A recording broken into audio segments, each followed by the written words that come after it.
नमस्कार दोस्तों, आप सभी का मेरे इस चैनल टीच वर्ड पर स्वागत है। तो आज हम जानेंगे दोस्तों भाग 3 जो मूल अधिकार है। दोस्तों इससे पहले मैं एक और क्लास अपलोड कर चुका हूं, मतलब कि आज की जो क्लास है मूल अधिकार का दूसरा क्लास है।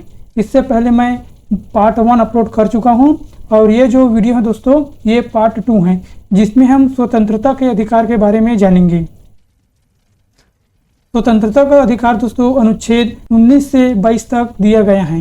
तो इन आर्टिकल को हम अच्छी तरह से समझेंगे।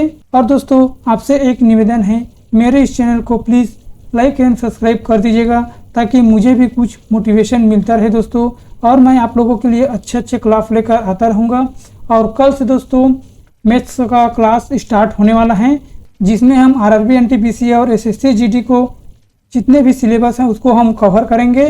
तो कल से हमारा गणित का भी क्लास स्टार्ट होने वाला है, तो उसे भी देखना ना भूलना दोस्तों, क्योंकि हम उसमें अच्छी तरह से आपको समझाएंगे पूरा टॉपिक वाइज, आपका उसमें से एक भी क्वेश्चन नहीं छूटेगा। तो बिना देरी किए चलते हैं हम अपने टॉपिक की ओर।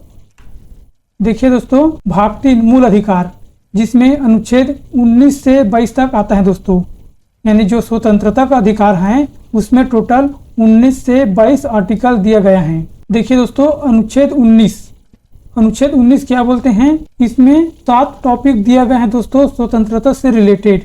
और जो अनुच्छेद 19 है उसे संविधान का रीढ़ भी कहा जाता है, यानी कि जो आर्टिकल 19 है दोस्तों उसे संविधान का रीढ़ कहा जाता है। और जो आर्टिकल 19 है उसमें कौन कौन से पॉइंट को कवर किए गए हैं, देखिए जो सबसे पहले हैं अभिव्यक्ति की स्वतंत्रता। जो अभिव्यक्ति की स्वतंत्रता का अधिकार है वो 19 का क्लॉज 1 में दिया गया है। ये क्या बोलता है देखते हैं, अपने आप को अभिव्यक्त करने की स्वतंत्रता दिया जाता है। अपने आप को अभिव्यक्त करने की स्वतंत्रता दिया जाता है, जैसे कि देख सकते हैं हम पुतला जला सकते हैं, मीडिया की स्वतंत्रता दिए गए हैं, हमें बोलने की आज़ादी है, झंडा लहराने की आज़ादी है, जो हमें अभिव्यक्ति की स्वतंत्रता से अधिकार प्राप्त होता है। तो यही बताते हैं दोस्तों अनुच्छेद 19 का क्लॉज 1 अभिव्यक्ति की स्वतंत्रता।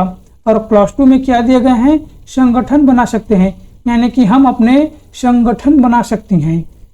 अनुच्छेद 19 का क्लॉज 2 में हम संगठन बना सकते हैं। और क्लॉज 3 में दोस्तों हम सभा आयोजित कर सकते हैं। और कैसे सभा आयोजित कर सकते हैं, हम बिना हथियार के, यानी कि हम जहाँ भी सभा आयोजित कर सकते हैं वहाँ पे हमें हथियार के बिना ही सभा आयोजित करने की परमिशन दिया जाता है। तो अनुच्छेद 19 का क्लॉज 3 सभा आयोजित करने के बारे में बताया गया है। और क्लॉज 4 में क्या दिया गया है, चारों ओर घूम सकते हैं, यानी हम कहीं पर भी भ्रमण कर सकते हैं दोस्तों। और क्लॉज 5 में क्या दिया गया है, भारत में कहीं भी बस सकते हैं, यानी कि हम कहीं पर भी जाकर बस सकते हैं। क्लॉज 5 में यही दिए गए हैं कि हम कहीं पर भी जाकर बस सकते हैं।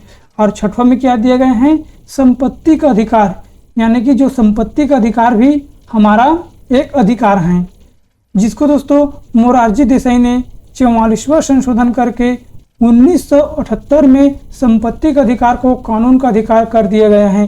देखिए दोस्तों पहले क्या होता था, संपत्ति का अधिकार हमारा अधिकार था, लेकिन जब गवर्नमेंट कहीं पर भी जहाँ पर 4 लाइन बनाना होता है या फिर रेल लाइन बनाना होता है दोस्तों, तो जहाँ पर भी कोई एक छोटा सा भूमि आ जाते हैं, लेकिन जो संपत्ति का जो मालिक होता है वो उसे नहीं देते हैं, तो उसे बहुत ही दिक्कतों का सामना करना पड़ता था। इसलिए दोस्तों जो मोरारजी देसाई हैं उन्होंने 44वां संशोधन करके 1978 में जो संपत्ति का अधिकार है उसे कानून का अधिकार कर दिया गया है। लेकिन दोस्तों जब उस संपत्ति को जब सरकार लेना चाहते हैं तो उसके सरकारी रेट से 3 से 4 गुना उसको मुआवजा दिया जाएगा। अब देखते हैं क्लॉज 7, यानी कि अनुच्छेद 19 का क्लॉज 7 क्या बोलते हैं, व्यवसाय का अधिकार। हम कहीं पर भी जाकर के धंधा कर सकते हैं, किसी भी प्रकार का कर सकते हैं दोस्तों, इसमें कोई हमें रोक टोक नहीं है। तो देखिए दोस्तों फिर से देख लेते हैं, अनुच्छेद 19 का क्लॉज 1 क्या बोलते हैं, अभिव्यक्ति की स्वतंत्रता। और क्लॉज 2 में संगठन बना सकते हैं। क्लॉज 3 में सभा आयोजित कर सकते हैं बिना हथियार के, और चारों ओर घूम सकते हैं। और 5वां में भारत में कहीं पर भी बस सकते हैं। और 6वां में संपत्ति का अधिकार दिए गए हैं, जिसको 44वां संशोधन करके कानून का अधिकार कर दिए गए हैं। और 7वां में हम व्यवसाय का अधिकार प्राप्त हैं। तो ये था दोस्तों हमारे आर्टिकल 19 का कुछ महत्वपूर्ण टॉपिक। ये परीक्षा में बहुत ही बार पूछा जाता है, इसको आप याद रख लेना है। अगला चलते हैं, अनुच्छेद 20 में यह दिए गए हैं दोष सिद्धि संरक्षण मतलब दोस्तों बिना दोषी के सजा नहीं दे सकते। अनुच्छेद 20 दोष सिद्धि संरक्षण, बिना दोषी के सजा नहीं दे सकते। इसमें 3 पॉइंट को कवर किए गए हैं। पहला सजा, देखिए दोस्तों सजा है उसे टाइम पर दिया जाएगा। जिसने भी अपराध किया है उसको सजा कानून के हिसाब से ही दिया जाएगा। जैसे देखिए एक उदाहरण के लिए समझते हैं। देखिए जब 2000 में किसी ने एक घटना किया है, मान लीजिए कोई चोरी का अपराध मुकदमा दायरा किया गया है और उस समय फांसी की सजा दिया जाता है दोस्तों, उस समय फांसी की सजा दिया जाता है। लेकिन अब 2020 में वही व्यक्ति का केस चलते चलते 2020 तक हो गया है, लेकिन इस समय में 20 साल का सजा दिया जाता है। तो इसको दोस्तों जब वह व्यक्ति अपराध किया है उसी समय से ही जो भी कानून लागू था उसी को आपको अपराध दिया जाएगा। यानी कि यहाँ पर 2000 में जो फांसी का सजा दिया जाता था उसी को यहाँ पर दिया जाएगा, 2020 के अकॉर्डिंग नहीं दिया जाएगा दोस्तों। मतलब जो समय में अपराध किया है उसी समय में जो सजा अवेलेबल है उसी को दिया जाता है। और उसके बाद चलते हैं एक गलती, मतलब एक गलती के लिए एक बार सजा दिया जाता है। देखिए दोस्तों कोई भी व्यक्ति मान लीजिए चोरी कर लिया है, चोरी करके उसको 20 साल तक का सजा सुना दिया गया है और जब वो सजा काट करके फिर से घर वापस आते हैं तो कोई उसे फिर से दोबारा सजा नहीं दे सकते। कहने का तात्पर्य यह है कि एक गलती के लिए केवल एक बार ही सजा होगा, उसको उसी गलती के लिए बार बार सजा नहीं दिया जाएगा। हाँ, लेकिन जब वो व्यक्ति जब जेल से वापस आते हैं तो कोई भी गलती करते हैं, मान लीजिए फिर से वो चोरी चपाट करते हैं दोस्तों, तो उसको फिर से सजा दिया जाएगा। और अगला देखते हैं गवाही। गवाही यानी कि खुद नहीं दे सकते, अपने आप गवाह नहीं बन सकते, मतलब अपने के सपोर्ट में आप गवाही नहीं दे सकते।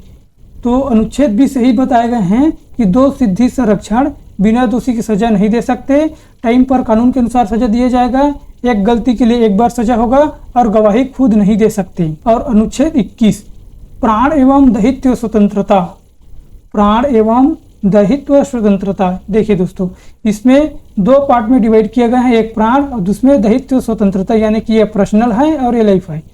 देखिए कोई प्राण नहीं ले सकता, मतलब कोई दूसरा व्यक्ति प्राण नहीं ले सकता, आत्महत्या खुद नहीं कर सकते, प्रदूषण नहीं फैला सकते और हेल्थ का ध्यान रखना होगा।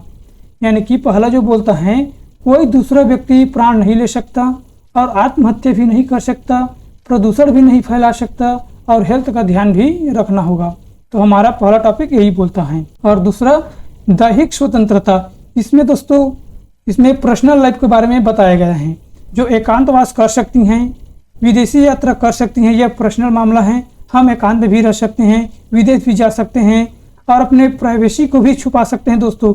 यानी कि हमारा जितने भी निजी हैं उसको हम छुपा सकते हैं, किसी के कहने पर उसे हम नहीं बता सकते हैं। ये हमारा अधिकार है प्राइवेसी को छुपाने का। और उसके बाद आते हैं अभिचार यानी कि एडल्ट्री। देखिए दोस्तों पहले क्या होता था, यदि शादीशुदा महिला किसी अन्य पुरुष के साथ कुछ चक्कर चलाते रहते हैं तो उसे 1997 के तहत महिला को सजा हो जाती है दोस्तों। देखिए दोस्तों कोई भी जो शादीशुदा महिला है वो किसी अन्य पुरुष के साथ संबंध बनाते हैं या फिर कोई गलत तरीकों का काम करता है तो उसके लिए दोस्तों 497 आर्टिकल के तहत उसको जो महिला है उसी को सजा होता है, पुरुष को नहीं होता है। लेकिन अभी दोस्तों इसको 497 को हटा दिया गया है। आप कैसे भी संबंध बना सकते हैं, जो शादीशुदा महिला हैं उसे विवाह कर सकते हैं, कुछ भी कर सकती हैं। और अगला देखते हैं अनुच्छेद 21 का का। अनुच्छेद 21 का का में दोस्तों शिक्षा का अधिकार, जिसमें 6 से 14 वर्ष के बच्चे को निःशुल्क शिक्षा का अधिकार दिया गया है। अनुच्छेद 21 का का में दोस्तों जो शिक्षा का अधिकार है उसे 6 से 14 वर्ष के बच्चे को निःशुल्क शिक्षा का अधिकार दिया गया है, जो 86वां संशोधन करके 2002 में लागू किया गया था। अब चलते हैं अनुच्छेद 22। अनुच्छेद 22 में क्या बताया गया है, गिरफ्तारी से संरक्षण। अनुच्छेद 22 गिरफ्तारी से संरक्षण। ये 2 प्रकार के होते हैं दोस्तों, एक दंडात्मक और एक निषेधात्मक। अपराध के बाद और निषेधात्मक मतलब अपराध करने से पहले। जो दंडात्मक है दोस्तों, जो भी व्यक्ति अपराध कर लेते हैं उसके बाद उसके ऊपर कार्यवाही किए जाते हैं। और इसमें आपको क्या क्या अधिकार हैं आप देख सकते हैं। आपको बिना वारंट के कोई भी गिरफ्तार नहीं कर सकते हैं। तो सबसे पहले आपको FIR दिखाना होगा, यानी कि फर्स्ट इंफॉर्मेशन रिपोर्ट। उसके बाद आपको गिरफ्तार कर लिया जाएगा। और अगर आप चाहो तो अपने साथ वकील रख सकती हो, यानी कि इसमें भी वकील रखने की स्वतंत्रता है। मतलब आपको बिना वारंट के कोई भी व्यक्ति गिरफ्तार नहीं कर सकता है और अपने बचाव के लिए आप वकील रख सकते हैं। और जो अपराधी है दोस्तों, उसको 24 घंटे के अंदर जज के पास ले जाना जरूरी है। मतलब किसी भी व्यक्ति को जो अपराध के मामले में गिरफ्तार किए हैं, उसको 24 घंटे के अंदर जज के पास ले जाना जरूरी है। और दोस्तों जहाँ पर भी छुट्टी पड़ता है उस टाइम उसको काउंट नहीं किया जाएगा। और निषेधात्मक क्या है देखिए, इसमें अपराध करने से पहले गिरफ्तार कर लिया जाता है। बिना वारंट बिना वकील से आपको गिरफ्तार कर लिया जाता है। इसमें आपका एक भी बात नहीं सुनेगा। और ऐसे कब होता है देखिए दोस्तों, बहुत बड़े बड़े सभा होते हैं, जैसे कि राजनीति में जो व्यक्ति भाषण देने से उसको शक होते हैं कि इस व्यक्ति जब भाषण देगा तो किसी भी प्रकार का मुसीबत आ सकते हैं। तो इसी को ध्यान में रखते हुए दोस्तों उसको बिना वारंट बिना वकील के उसको गिरफ्तार कर लिया जाता है।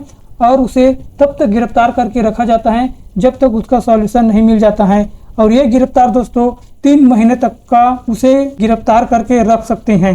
इसी को दोस्तों रोलेट एक्ट बोला जाता है, यानी कि काला कानून बोला जाता था पहले जमाने में, जो अब भी लागू है। तो दोस्तों ये था हमारा स्वतंत्रता का अधिकार। एक बार फिर से हम देख लेते हैं।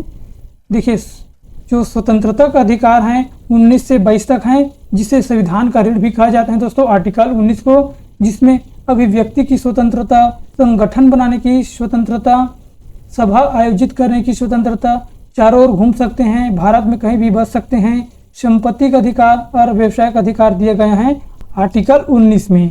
जो आर्टिकल 19 है दोस्तों, उसमें टोटल 7 पॉइंट को ऐड किया गया है। अगला देखते हैं अनुच्छेद 20, दोषसिद्धि संरक्षण। मतलब बिना दोषी के किसी को भी सजा नहीं दिया जा सकता। सजा टाइम पर कानून के अनुसार दिया जाएगा। एक गलती के लिए एक ही बार सजा होगा, गवाही खुद नहीं दे सकते। और अनुच्छेद 21, प्राण एवं दैहिक स्वतंत्रता। कोई दूसरा प्राण नहीं ले सकता, आत्महत्या नहीं कर सकते, प्रदूषण नहीं फैला सकते, हेल्थ का ध्यान रखना होगा। और जो दैहिक स्वतंत्रता है, एकांतवास कर सकती हैं, विदेशी यात्रा कर सकती हैं, प्राइवेसी को छुपा सकती हैं, जिसे निजता का अधिकार को हटा दिया गया है दोस्तों। और जो अभिचार यानी कि एडल्ट्री है, उसे खत्म कर दिया गया है। अनुच्छेद 21 का जिसमें दोस्तों शिक्षा का अधिकार के बारे में बताया गया है।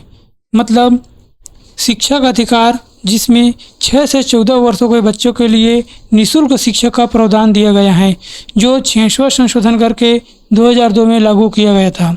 अनुच्छेद 22, गिरफ्तारी से संरक्षण। ये 2 प्रकार की होती हैं, दंडात्मक और निषेधात्मक। दंडात्मक अपराध के बाद और निषेधात्मक अपराध करने से पहले, जिसमें सबसे पहले आपको गिरफ्तारी करने के लिए वारंट दिखाना होगा, उसके बाद गिरफ्तार किया जाएगा और अपने बचाव के लिए वकील रख सकती हैं। और जो भी अपराधी हैं उसे 24 घंटा के अंदर ही जज के पास ले जाना जरूरी है। इससे ज़्यादा देर तक आप अपने कस्टडी में नहीं रह सकते। और जो निषेधात्मक हैं उसमें बिना गलती के आपको गिरफ्तार कर लिया जाएगा। और अगला देखते हैं अनुच्छेद 19 से 22 तक स्वतंत्रता का अधिकार दिए गए हैं। जो अनुच्छेद 19 से 22 तक हैं उसमें आपको स्वतंत्रता का अधिकार दिया गया है।